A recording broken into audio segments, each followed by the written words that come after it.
Eventually I got finished my term in the Canadian Navy and came back to Australia. Back into the yachting industry, or profession, or hobby, and I became involved in ocean racing in the famous Sydney Hobart racing. I just noticed in a film clip this year of a pair of females on board a 32-foot yacht sailing in the ocean in the Sydney Hobart race, and I related to it very well because I sailed aboard a 30-foot yacht in two Sydney Hobarts in 1959 and 1960. So I'm now working in the mechanical engineering industry. I was with a company called Sidon's Industries, Sid Crane Spanners, whose owner or chairman was a keen yachtsman, and he allowed me as much time off as I needed to go sailing.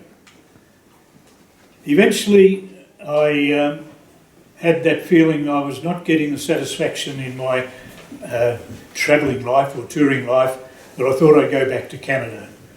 Until a guy mentioned to me one day at lunch, he said, if you're looking for adventure, you must go to the Antarctic.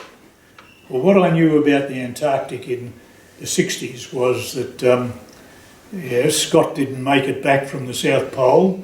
Shackleton didn't make it at his quest to traverse across the Antarctic continent, but yeah, I'm interested. Who should I contact?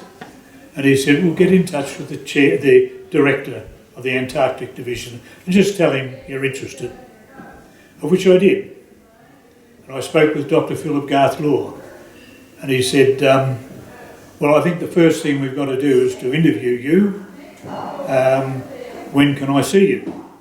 Now, I'm 28 years of age, had no idea where Antarctica was, but this guy was sort of suggesting I might have a job.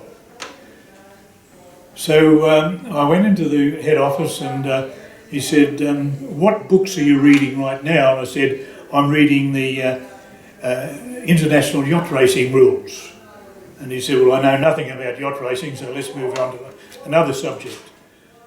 And eventually he said, right, well, look, I want you to go down to the Victoria Barracks to be analysed by an army psychologist, just to see if there's something that we need to know. 2 days later, after being interviewed by this psychologist to get a profile on my mentality, I was called into head office and Phil Law said to me, he said, well, you've passed the psychological test and we're prepared to give you a job in the Antarctic. I said, I'm very pleased with that. I was thinking of something like a dog handler or a wrangler or an assistant to anybody that wants helping. And he said, well, we've analysed from your profile that you would be a suitable candidate for leading the 1963 expedition. So as officer in charge, I took off 60 years ago this day to take 26 men down to Mawson Station in the Antarctic for the ensuing year.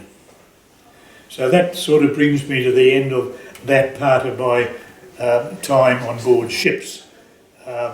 Probably, if I could say, the most exciting time was travelling on the little red ships, as we call them, the Naladan and its sister ships, the Taladan and Kistadan, on the Antarctic run. So that's where I stand until I came back from the Antarctic.